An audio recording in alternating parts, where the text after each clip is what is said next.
Sanamente es una coproducción de CNN Chile con Fundaciones Rasmus y Grupo K.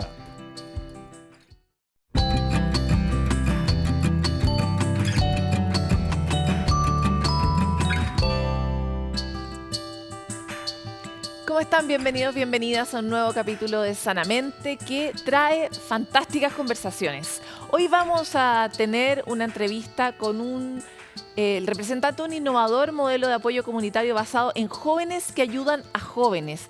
Este modelo se ha implementado en Kenia y podría ser interesante para replicar en otros países del mundo como Chile. Además, vamos a conversar sobre las relaciones tóxicas y también la neuroarquitectura, cómo pueden nuestros entornos mejorar nuestro bienestar. Eso y tanto más en este capítulo que ahora comienza de Sanamente. Recibir un diagnóstico inesperado en el contexto del nacimiento de un hijo puede ser definitivamente un enorme balde de agua fría, pero de alguna forma todos tenemos que seguir. Es lo que le ocurrió a los padres de la Fundación Down Up, creada para apoyar emocionalmente a esas familias que han recibido el diagnóstico de síndrome de Down por uno de sus hijos y que además están empezando la vida, un recién nacido que tiene toda la vida por delante y por lo tanto necesitan un acompañamiento para hacerlo mejor, más fácil y en comunidad. Los detalles nos lo trae en la siguiente nota Magdalena Fuenzalía. La espera de un hijo suele estar marcada por sueños y anhelos, momentos en el cual la salud y bienestar de este nuevo integrante de la familia tiene un rol primordial. Por eso un diagnóstico inesperado puede ser un balde de agua fría, momento que así describe Paulina y Joaquín, cuando en el parto supieron que su hijo Santiago tenía síndrome de Down. Santi se adelantó un mes, nació a las 35 semanas, y lo primero que se te viene a la mente es como, ¿por qué no me lo dijeron antes primero? Después vais decantando toda la información, pero creo que fue lo mejor. Y después el desconocimiento, del desconocimiento y la ignorancia y los mitos, la primera sensación que te viene es como una angustia y decir, ¿qué voy a hacer? ¿Qué voy a hacer con él? Claramente que lloramos, esa noche lloramos, yo creo que los 2-3 días que vinieron ahí, que nos quedamos en la clínica, lloramos harto entre nosotros. Pero el Santi, desde que nació, entrega mucho, así que no había cómo quedarse ahí siguiendo pensando en qué es lo que nos pasa, sino que al tiro un poco tirar para arriba y empezar a buscar. Para ambos era un mundo nuevo, no tenían niños conocidos con síndrome de Down, por eso cuando conocieron la fundación Down Up, todo cambió. Cuando viene esta primera visita, que Santi tenía 2 o 3 semanas, y nos van a visitar un niño con síndrome de Down, que la verdad que para nosotros también es súper desconocido. Yo no tenía ni familia, además que uno como que invisibiliza a las personas cuando no te tocan. O sea, cuando tú no conoces gente con síndrome de Down o gente con algún tipo de discapacidad, como que no existen, es súper heavy. Entonces llega esta familia monitora a nuestro hogar y fue súper linda la visita porque fue como compartir experiencias, derribar mitos, sentirte acompañada, saber que no eres la única, saber que todas las mamás pasamos por lo mismo. Y surge desde ahí, desde la necesidad de un grupo de familias movilizadas, ¿cierto? Cuando me doy cuenta de lo potente que es cuando aprendemos de otros y cuando nos conectamos, cuando nos acompañamos desde ese lugar. Ahí surge esa necesidad de decir el rol de familia, el rol de padres, es importante en este camino de tu hijo. Ser parte de una comunidad ha sido crucial para ellos, tener una red que te entiende y acompaña. La Fundación cuenta con sedes a lo largo del país, con más de 50 familias monitoras para guiar el camino de estos cuidadores. Como a los papás decirle, oye, tenéis que llorar, echa afuera, pero esto es decir, míranos a nosotros, tratamos de ser felices, el Santi es un niño feliz. Siento que ser familia monitora te permite como también escuchar. Realmente las familias quieren hablar. O sea, las familias tienen muchas dudas, tienen muchos miedos, tienen muchos prejuicios. Todos tenemos prejuicios de lo que no conocemos finalmente. Son varias las emociones por las que un cuidador puede atravesar cuando existe un diagnóstico de discapacidad y poder procesar y validar esos sentimientos es clave para poder cuidar de la mejor manera. Si tenemos unos papás que no están manejando de buena manera las emociones, que tienen frente a ese bebé, ya sea porque tiene síndrome de Down o por cualquier otra razón, pues su relación se va a ver afectada y eso va a hacer que entonces sean menos buenos, menos hábiles para satisfacer las necesidades de su bebé. Y por eso es importante que se haga ese proceso de acompañamiento para que la familia tenga información clara, información basada en evidencia sobre lo que es el síndrome de Down, bajar los mitos que hay frente a lo que va a poder o no va a poder hacer ese bebé. Mitos a los que se enfrentan las familias con un integrante con discapacidad intelectual y para los cuales es necesario el apoyo multidisciplinario a ese núcleo y una comunidad dispuesta a derribarlos. Hoy día también nos vemos con otra realidad también social, que está como mucho más visible el tema del síndrome de Down, a diferencia de otra época. Y siento que eso también a mí me ha permitido como mamá concientizar tanto a mi familia, a mis compañeros de trabajo, a mis amigos, como también yo creo que a la sociedad, que va a recibir de mejor forma también a tu hijo, y al final eso es lo que tú necesitas. Pero quiero que él sea feliz. Y creo que hoy día la sociedad se está preparando, falta mucho todavía, pero está mucho más preparada. El Santi. Y ahí abajo, Valentín. Santi me ha traído puras cosas buenas. O sea, hay miedo, hay miles de cosas, pero como que ha sido súper lindo el proceso con Santi.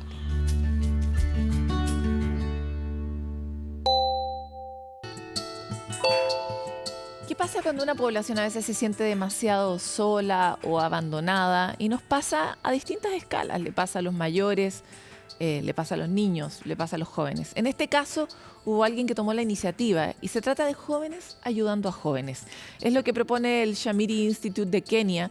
Junto a esta organización buscan ser un apoyo directo para enfrentar problemas de salud mental que existen dentro de la población de ese país, pero que por supuesto son muy similares a los que tenemos acá. Para poder conocer un poco más de ese modelo y qué significa realmente que los jóvenes tomen de la mano a otros, estamos con Tom Osborne, fundador y CEO de Shamiri Institute. Tom, ¿cómo estás? Gracias por estar con nosotros en Sanamente. Estoy increíble. Muchas gracias por recibirme. Nos da mucha curiosidad porque queremos saber qué es tener un modelo basado en la juventud para generar un nuevo acercamiento hacia la salud mental de esa población.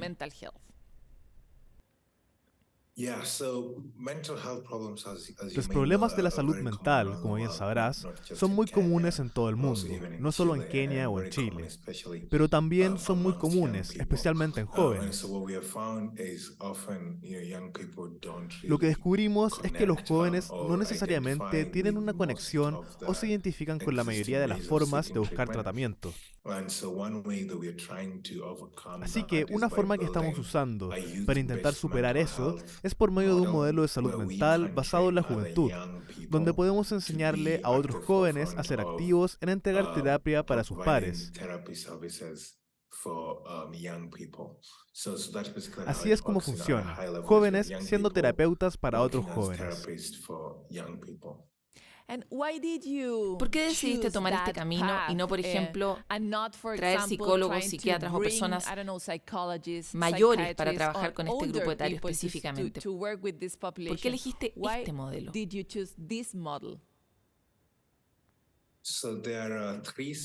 Hay razones bien específicas de por qué elegimos este modelo. La primera es que el modelo tradicional de la psicología y psiquiatría normalmente no es muy accesible. Porque, en primer lugar, no tenemos suficientes psicólogos o psiquiatras a lo largo del mundo. Además, que atenderse con un especialista es muy caro y la mayoría no puede pagar eso. La segunda razón es que hay muchos estigmas.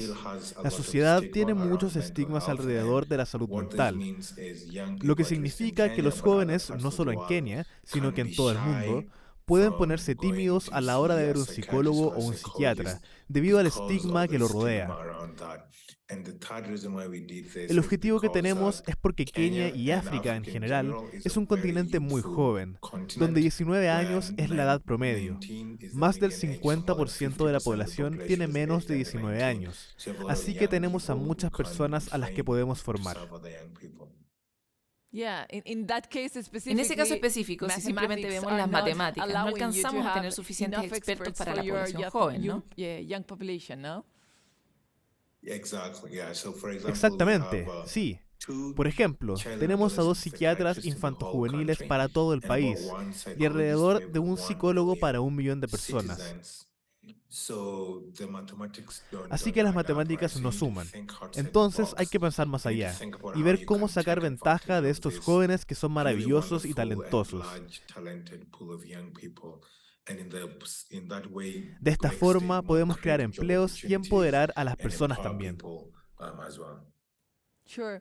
Now, Usualmente creemos que en esta etapa de nuestra vida es un tiempo muy that confuso. period Los jóvenes of están our- pasando por of muchos our cambios en life, su like a cuerpo, very en confusing su cerebro. period. Young people they are passing through a lot of changes of their body, their brain. Por supuesto, tú ya sabes you already know Que that de the hecho su brain cerebro changed cambia demasiado so durante much ese during periodo. that period. So, how trustable can be a model where people that Entonces, is ¿qué tan going creíble through o a razonable process puede ser un that is modelo en que personas que están complex and pasando por un difficult proceso and que is es a complejo changing process puedan can really realmente help ayudar a otras que también another están people pasando that is por ese really proceso? passing No the sé si same, soy clara con mi through the pregunta, pero same creo que es path. importante I tratar don't de know if entender I'm clear with my question, cómo but I funciona think y that por it's qué aquí important to try realmente to jóvenes try to pueden ayudar a understand jóvenes. how it works and why in some cases to help other people really help you, no? Exactamente, sí. Creo que, solo para explicarlo y dejarlo claro, pensamos en la salud mental como una pirámide o un triángulo. En la base de ese triángulo tenemos a los jóvenes que tienen entre 18 y 22 años. Entonces es un requerimiento que se hayan graduado del colegio. Después que hayan salido del colegio, les hacemos una capacitación para que aprendan a dirigir, en su mayoría sesiones grupales. En el segundo nivel de la pirámide tenemos a personas como trabajadores sociales o trabajadores de la salud comunitaria con más experiencia en salud mental y psicología, sin estar en un nivel experto. Entonces ellos no solo le enseñan a los jóvenes del final de la pirámide, sino que también los supervisan. Y si hay jóvenes que necesitan más allá de las terapias grupales, después los subimos a ese segundo nivel. Y a lo alto de la pirámide tenemos psicólogos y psiquiatras. Así que la idea es que los jóvenes, más allá del tipo de problemas que tengan, puedan acceder a una ayuda. Tenemos a jóvenes con problemas de salud mental severos que están en el nivel más alto, y el resto asiste a terapias grupales o se atienden con los profesionales del nivel del medio de la pirámide.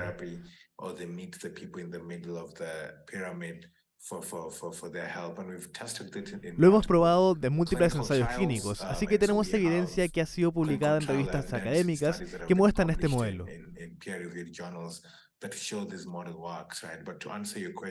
Pero para responder a tu pregunta, el modelo no funciona por sí solo.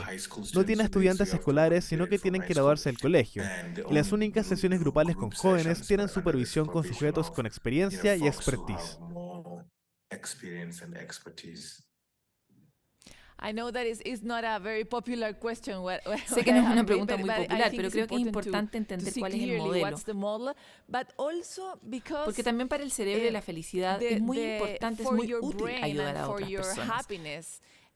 Is very useful to help other people. I mean, we have seen that. Lo hemos visto en este mismo programa, la neurociencia ha demostrado que en nuestro cerebro tenemos un tipo de mecanismo que realmente nos premia por ayudar a otras personas y hace que nos sintamos mejor.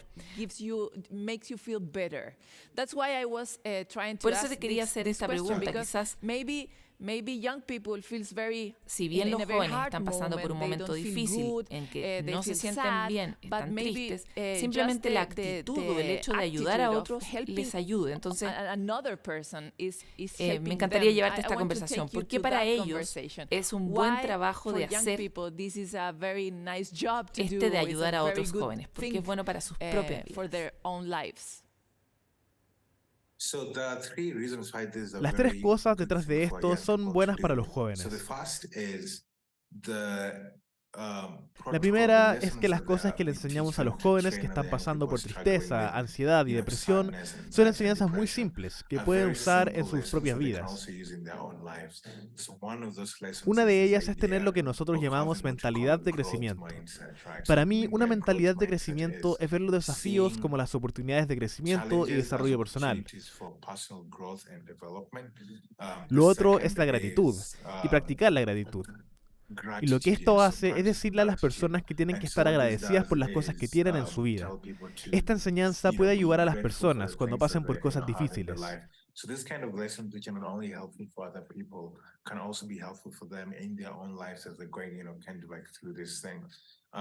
Lo segundo es que nosotros vemos esto como una oportunidad para que las personas armen su propia carrera. Los jóvenes que están acá tienen un empleo, tienen capacitaciones. Y esto les sirve como un camino para personas que probablemente se convertirán en psicólogos o psiquiatras. Así pueden expandir las opciones del cuidado que tienen. El objetivo es que los jóvenes hagan cosas por sí mismos y caminen para construir un futuro colectivo juntos.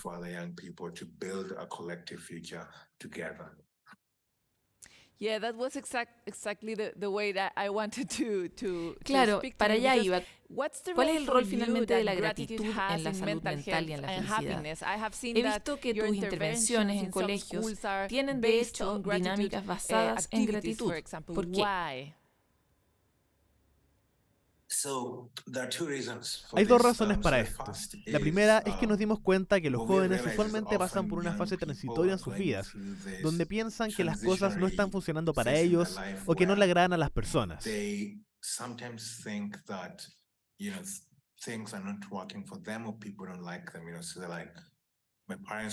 Están como, no le caigo bien a mis padres, no le caigo bien a mis compañeros, etc. Y una de las maneras en que los sacamos de esa mentalidad es al enseñarles a practicar la gratitud.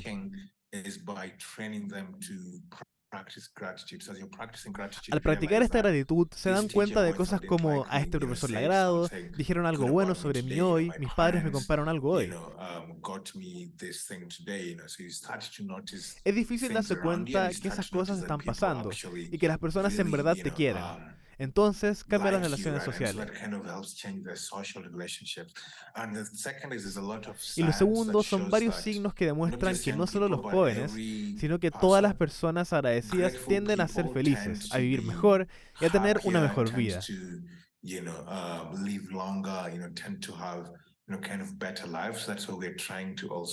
Así que estamos tratando de reforzar estas conductas.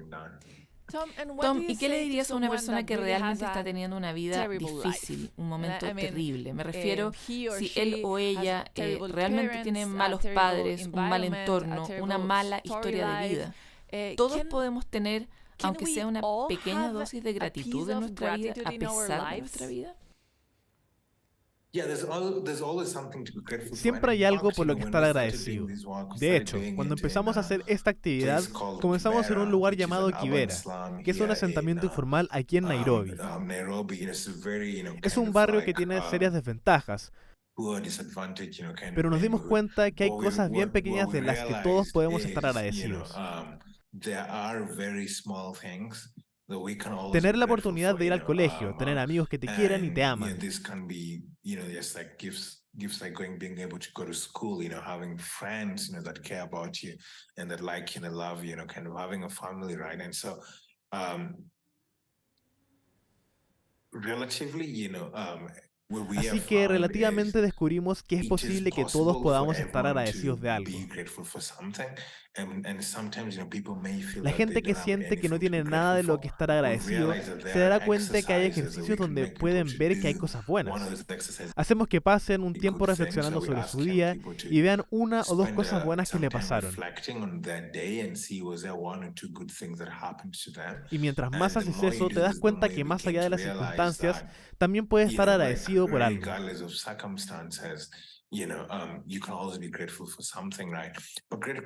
La gratitud no es la única parte de la ecuación. También está el apoyo social, tener buen rendimiento académico, poder obtener trabajos y llegar a mejores condiciones económicas. getting them, kind of pathways to jobs and better economic conditions as well, right? So it's a whole complete picture. Hay un panorama completo de lo que es la gratitud. Y en eso hay una serie de cosas que tienen que pasar. Sure.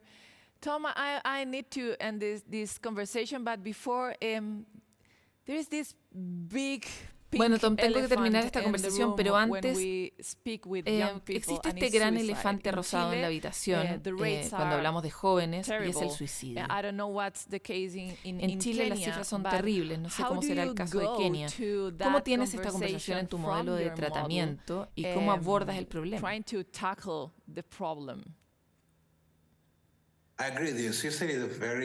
Estoy de acuerdo. El suicidio es un tema muy complejo. El contexto es una de las cosas que lo hace aún más complicado. Lo primero es el ambiente legal. En algunos países, no sé cómo será en Chile, pero en algunos países el intento de suicidio es visto como un crimen. Y si no es visto como un crimen, el intento de suicidio está muy estigmatizado. Así que eso obviamente es una barrera para siquiera poder hablar al respecto. Y además es un desafío porque alrededor del mundo el primer indicador del suicidio es que alguien lo haya intentado anteriormente.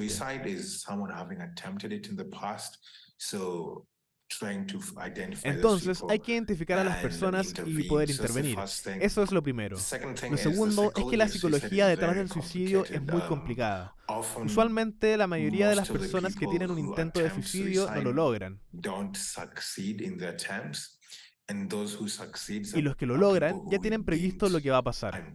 Usualmente son personas que creemos que son felices o que tienen una vida resuelta, quienes tienen intentos de suicidio y que pueden lograrlo.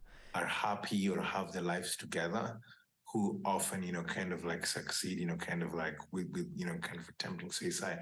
And so that means that eso significa que cuando intervengas en un contexto, tenemos que diseñar intervenciones, sí, para todos, pero específicamente para este grupo de personas que pareciera que tienen toda su vida compuesta y que nos sorprende cuando intentan suicidarse. Seem to be having things, kind of like together, but then surprises when they attempt suicide. So how we do it specifically is by two things. So one is entonces hay dos cosas. Lo primero es tener intervenciones, lo cual es un pronóstico positivo, con un foco puesto en elementos positivos hacia personas que creemos que están bien. Nos enfocamos en darles un sentido de propósito, un propósito en la vida.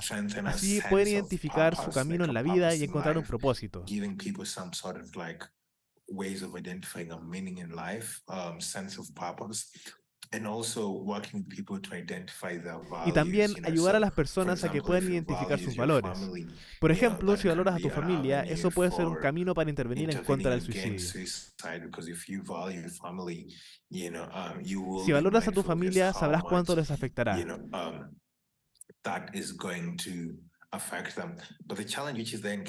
El desafío, tanto en Kenia como en Chile, es que debemos empezar a tener estas conversaciones e intervenciones en espacios públicos para evitar el shock y el estigma que hay cuando una persona intenta suicidarse.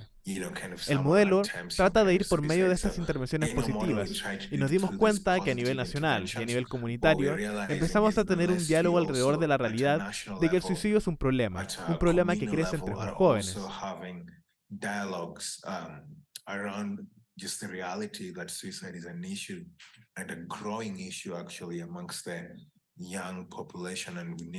Y necesitamos hacer algo al respecto para mejorar. Entonces, mi consejo es que en Chile tenemos que tener más conversaciones, encontrar intervenciones que le den más propósito y significado a la vida de las personas. Necesitamos fortalecer los valores y tratar de alentar a las personas a ser más conscientes de lo que les importa. Sí, estamos tratando de hacer eso. Por eso preguntamos este tipo de cosas en este programa. Es importante hablar de suicidio. Muchas gracias por estar con nosotros, Tom. Tienes un trabajo muy interesante. Gracias por hacerlo por la humanidad. Gracias por recibirme y por las conversaciones que se dan en este programa. Espero seguir en contacto y ojalá visitar Chile algún día. Muchas gracias. Claro, te veremos acá. Te esperamos. Muy importante la los modelos que se están construyendo en distintas partes del mundo para tratar de abordar los problemas de salud mental en poblaciones que tienen características completamente distintas. En este caso, Kenia, con una población totalmente articulada, con una base muy fuerte de juventud, que es lo contrario que está ocurriendo, por ejemplo, en Europa. Por lo mismo, a cada lugar un modelo. Nosotros vamos a una pausa y volvemos con más.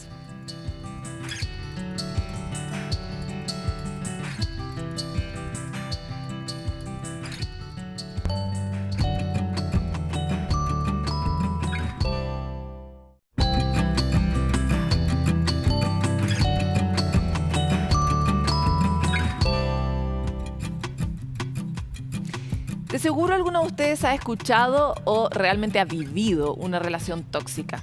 ¿Qué es? ¿Cómo podemos identificar que estamos en una relación tóxica y sobre todo cómo podemos salir de ella? La académica y psicóloga de la Universidad Alberto Hurtado, Alejandra Energisi, nos explica. Las relaciones tóxicas en general son relaciones que se basan como en el control, en la vigilancia, en la manipulación, donde las cosas no se conversan en general. Son relaciones que se basan mucho en la desconfianza y por lo tanto en la vigilancia. Entonces uno las puede ver en cosas tan pequeñas como alguien que le revisa el celular a su pareja para ver con quién ha hablado. Y por otra parte, lo que es tóxico también es considerar eso como una manifestación de cariño, que también ocurre, ¿sí? Los celos no son señal de amor, digamos, de que alguien te quiera. Los celos son señal de control. Cuando ya es difícil salir de una relación, cuando alguien ya se siente amarrado, cuando ya alguien siente que no hay consentimiento total de estar ahí, ya es una relación violenta. Entonces uno puede identificar que está en una relación tóxica cuando no tiene 100% consentimiento.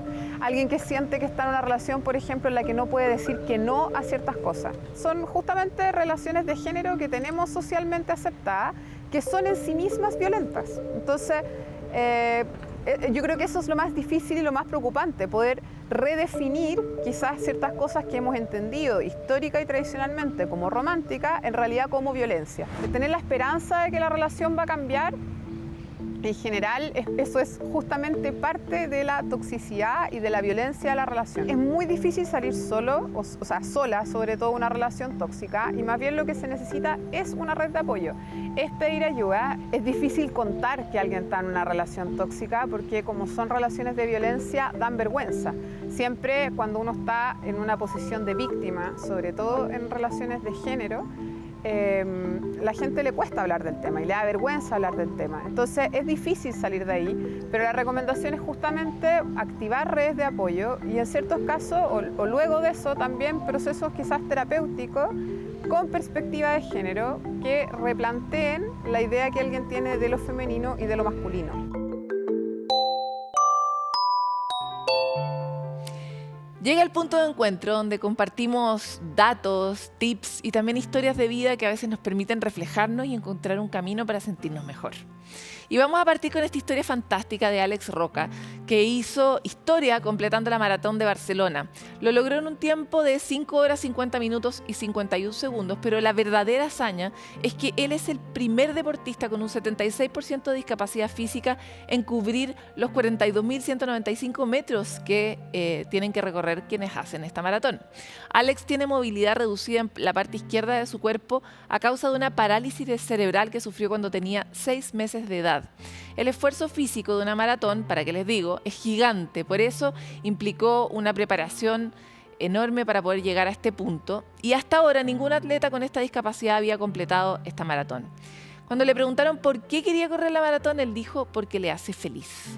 Un gran ejemplo para poder seguir nuestros sueños y luchar por objetivos con la única y compleja motivación que nos une como especie, que es ser felices.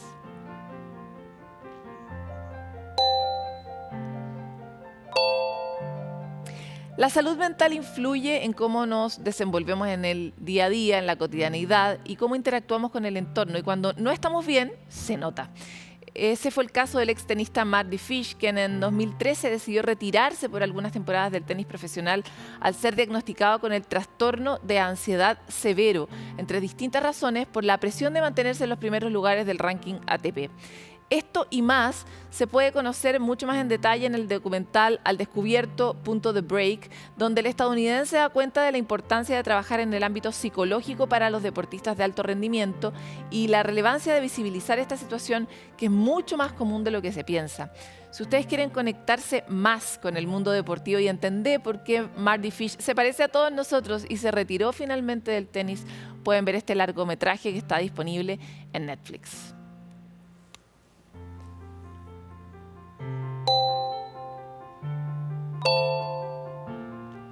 Es importante conocer estas historias de deportistas famosos, aunque uno no lo sea, ni sea un deportista de alto rendimiento. A veces exigimos a nuestros hijos o nos exigimos a nosotros mismos con estándares, por ejemplo, de esos, de alta competencia, y eso provoca en nosotros impactos. Hay que estar atento a lo que uno hace, sobre todo con los niños chicos que no necesariamente tienen herramientas para detener nuestra presión como padres a veces, ¿verdad? Y siempre para nosotros es importante escuchar a la gente muy famosa y también a todas las personas que tienen herramientas y las desarrollan cotidianamente en su casa para poder sentirse mejor. Y vamos a la calle.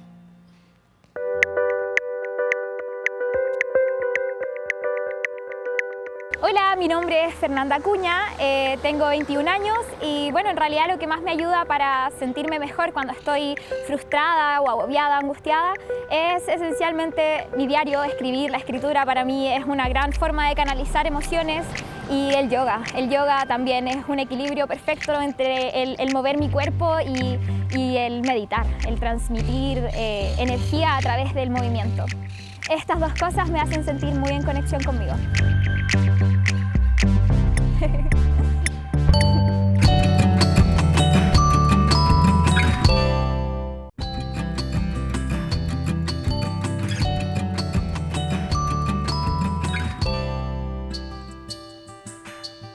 Bueno, como ustedes saben, a través de la arquitectura nosotros diseñamos, organizamos nuestros espacios, el lugar donde vivimos, el lugar donde trabajamos, pero ¿qué relación podría tener eso con nuestro bienestar, con nuestra sensación de felicidad o de gratitud general? Para poder conversar sobre qué relación existe entre los espacios que habitamos y nuestra sensación personal de bienestar, es que hoy día estamos con la arquitecta, fundadora y directora de Antico Estudio, Ana Antico. Muchas gracias por estar con nosotros. Gracias a ti, Paloma, por la invitación. Mira, lo primero es que probablemente muchas veces das esta explicación y es ¿qué tiene que ver el lugar donde estamos con nuestra felicidad? Tiene mucho que ver y en los últimos años ha tomado un gran protagonismo porque han salido una serie de descubrimientos acerca del tema. Entonces, para explicarle un poquito a la gente qué es la neuroarquitectura, la neuroarquitectura se basa en la neurociencia para entender cómo el espacio que habitamos influye en nuestro bienestar. Influye, sí, en nuestra salud física, en nuestra salud mental también. ¿Existe qué tipo de evidencia desde la neurociencia plantea el hecho de que tu entorno te puede afectar? ¿Se han hecho experimentos específicos sobre, por ejemplo, cómo nos afecta el encierro o lugares con más ventanas? Sí, hay muchos experimentos que se están haciendo ya desde el 2003, que es donde se empezó a investigar con mayor énfasis, que es en San Diego, en la Academia de Neuroarquitectura, con neurociencia aplicada a la arquitectura en Estados Unidos. Y de ahí han salido una serie de descubrimientos, porque como historia de la humanidad nosotros llevamos unos 3.000 millones de años, pero viviendo en ciudades solamente 200. Entonces se empezó a investigar qué pasó en estos 200 años, que surgieron una serie de enfermedades nuevas que antes no existían, como por ejemplo diabetes tipo 2, aumento de presión arterial, la gente se empieza a morir más de infartos y de ciertas cosas, y eso viene un poco asociado al aumento de cortisol que nosotros vivimos. Y se descubrió que el aumento de cortisol también está dentro de las casas, depende de los estímulos que uno va viviendo, que uno va experimentando, viviendo, sintiendo. Entonces, de ahí viene toda una serie de investigaciones que están saliendo a la luz a medida que va avanzando también los dispositivos para medir esto, porque se mide con electroencefalogramas, con pulseras especiales, con lentes oculares. Y bueno, se ha, digamos, básicamente descubierto que, por ejemplo, si los ambientes son cálidos y acogedores, aumenta mucho más la serotonina y las endorfinas, que son las hormonas de la felicidad. Y disminuye, por lo tanto, el cortisol, que es la del estrés. Y disminuye el cortisol, sí. Porque, de hecho, cuando sube una, baja la otra. Es como un balancín, ¿no? Sí. Cuando dices ambientes cálidos, ¿a qué te refieres? Se refiere al uso de materiales, al uso de la luz, al uso de la paleta de colores, de las formas. O sea, desde la ampolleta que no sea la ampolleta de carnicería, sino que sea luz amarilla, hasta que el entorno tal vez no tenga una baldosa, sino madera. Claro, por ejemplo, la luz, que ya que la mencionas, es uno de los ítems más importantes porque se descubrió que la luz azul, o la luz fría, que es entre 3.000 y 4.000 y 5.000 grados Kelvin, es una luz que retrasa la salida de la melatonina. Entonces, nosotros tenemos algo que es como el reloj biológico o el ritmo circadiano, que está muy asociado a la salida y a la puesta del sol. Nosotros los podemos alterar eso con la luz. Entonces, ¿qué es lo que pasa? Las pantallas, los teléfonos o la ampolleta que uno tiene en la casa puede ser de esa luz fría y uno puede verse alterado en el retraso de la salida de la melatonina y puede no dormir bien, no descansar bien y obviamente si uno tiene alterado el ciclo del sueño, después va a tener mala memoria, va a producir menos, va a tener aumento de cortisol, etc. En cambio, la luz cálida, que es entre 2.700 y 3.000 grados Kelvin, esa luz no afecta al ciclo.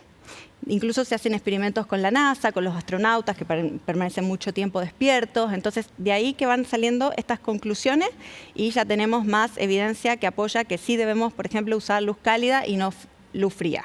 Ahora, si uno tuviera la oportunidad de construirse su casa, que la mayoría de la gente no la tiene, uno no siempre puede hacer su casa de cero, pero si la tuviera, ¿qué cosas tú recomendarías a priori considerar para tener un entorno que genere mayor bienestar? Por ejemplo, en términos de espacios abiertos, espacios cerrados, más o menos ventanas, etcétera.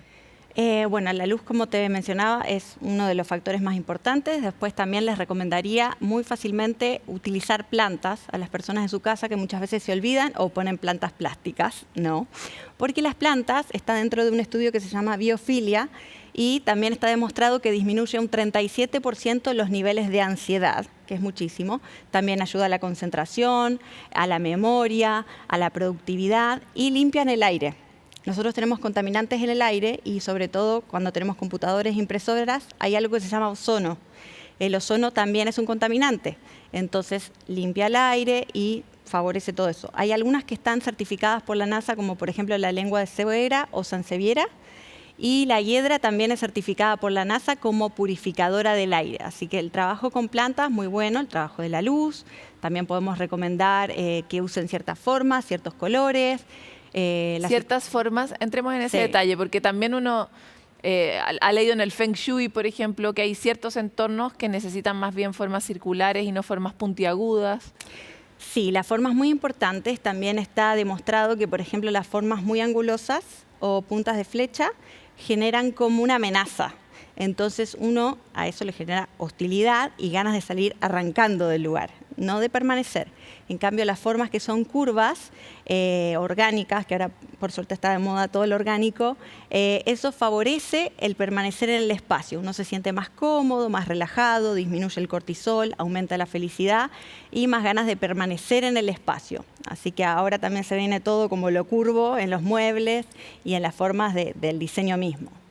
Ahora, de acuerdo a las poblaciones, ¿varía la sugerencia de la neuroarquitectura pensando, por ejemplo, en niños y viejos o en, no sé, viejos como yo, digamos, también los mil viejos, no sé, la gente de mediana edad? ¿Se recomiendan distintas cosas para las distintas poblaciones?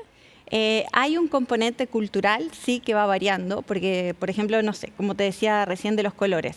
El color para ciertas culturas, por ejemplo, es algo bueno o algo malo. Por ejemplo, en casi todo el mundo, no sé, las clínicas o hospitales están pintadas de blanco.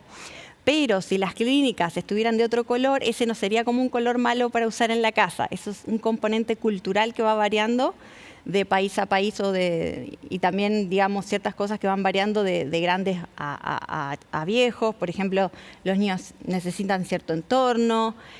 Así que sí, hay cosas que se pueden ir particularizando según la percepción de cada persona, las memorias de cada persona y lo cultural.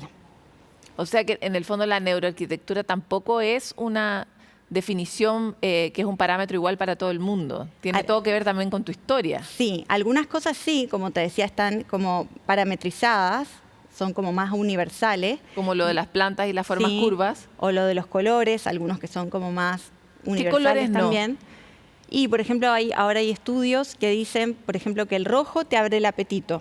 Y el rojo es un color que generalmente se usa en restaurantes, locales de comida rápida. Si ves, está todo como asociado como al marketing también. Y eso uno, si lo aplica en la casa, se va a sentir más alterado, no va a estar tan tranquilo. En cambio, el verde o el azul son colores de la naturaleza y sí está comprobado que te baja el ritmo cardíaco, uno se siente más relajado, también los colores tierra de la naturaleza.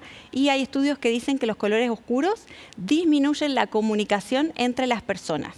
Por ejemplo, entre los habitantes de la casa o en una oficina, los mismos colegas de la oficina, por ejemplo, no se comunicarían, no hablarían tanto entre sí.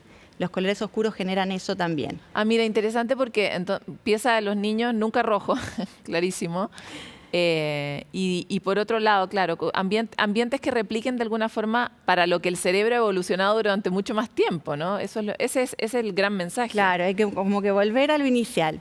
¿Qué pasó hace 3.000 millones de años? Y no existían estas enfermedades. Entonces, de ahí es como que estamos obteniendo información para poder volcarnos, obviamente, en el diseño y que ese diseño aporte desde una mirada más holística, podría decir, disminuir los niveles de cortisol y sí generar estímulos que gatillen en el cerebro esos estados que sean, o esos enlaces cognitivos que sean como de mayor serenidad, calma, confort, mayor concentración. Ahora que hay tanto déficit atencional, tanto estrés, todo eso se puede ir trabajando de acuerdo a la forma, a la paleta de colores que uno use, a las imágenes que uno vea también, que son muy importantes lo que nosotros vemos, porque, por ejemplo, hay algo que se llama la neurona espejo. No sé si escuchaste hablar de eso, que todos la tenemos, y eso es el encargado de traer la empatía a nuestro cuerpo.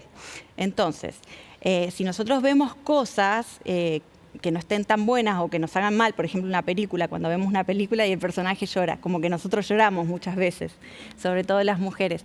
Pero en la casa también tenemos que tener cuidado de qué cuadros ponemos, qué imágenes ponemos, porque eso va a hacer que se active la neurona espejo y que nos traslade, como que nos transporte a esa emocionalidad. Entonces, si usamos como imágenes o patrones de la naturaleza, fotos de, no sé, mar, océano, o frases positivas que te digan que está, no sé, algo positivo, eso va a hacer que se modifique la química cerebral y cuando eso pasa, se modifica cómo nos sentimos y se modifica la conducta. Es decir, qué es lo que hacemos también. Uno actúa de diferentes maneras, como que tiene mejores impulsos o potencia más los talentos, como te decía, como la concentración, la creatividad, la memoria. O sea, eso se puede potenciar.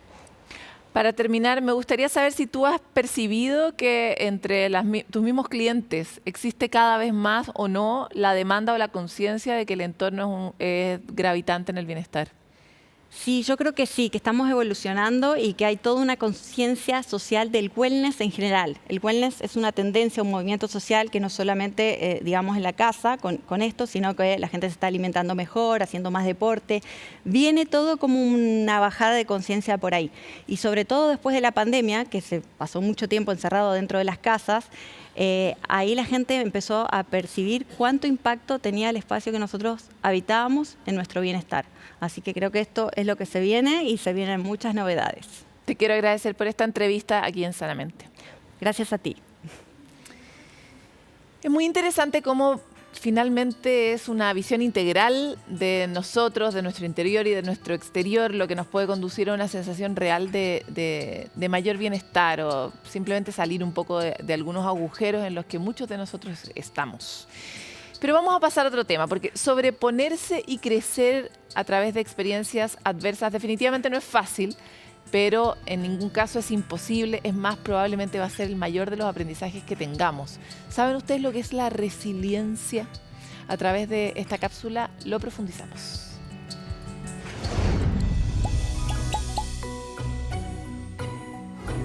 Si nos sumergimos en el agua y abrimos los ojos, probablemente sea difícil observar con claridad qué hay a nuestro alrededor. Pero si usamos lentes para nadar, seremos capaces de saber en qué lugar estamos y hacia dónde queremos ir. Esa herramienta que nos ayuda a tener perspectiva de la vida y a sobreponernos ante situaciones difíciles es la resiliencia. No significa que ignoremos el problema y hagamos como que todo está bien, o que tengamos que superar solos los desafíos que se presentan. Todo lo contrario, parte importante de la resiliencia es la comunidad, tener en quién apoyarse. Estudios señalan que la la creación de comunidad a través de actividades colectivas como la meditación o el deporte pueden jugar un factor preventivo en la plasticidad del cerebro, es decir, la capacidad de este gran órgano para recuperarse, reestructurarse y adaptarse a nuevas situaciones. Conectarse y escuchar nuestras necesidades y sentimientos son algunos consejos que te pueden ayudar a desarrollar estabilidad. Y recuerda, usar los lentes de la resiliencia no hará que los problemas se vayan, pero sí te permitirá observar con perspectiva y te ayudará a tomar mejores decisiones, incluso cuando te sientas bajo el agua.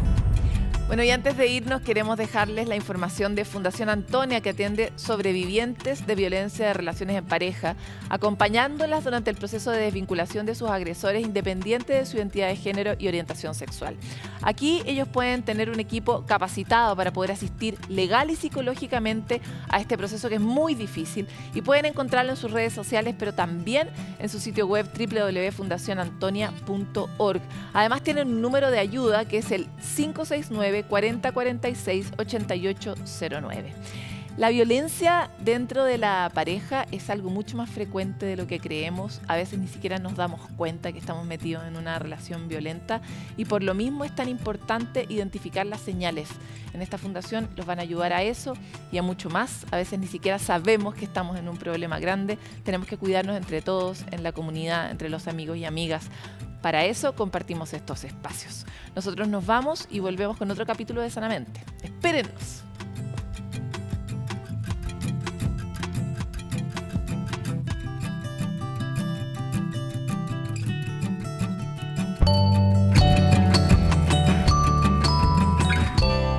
Sanamente es una coproducción de CNN Chile con Fundaciones Rasmus y Grupo K.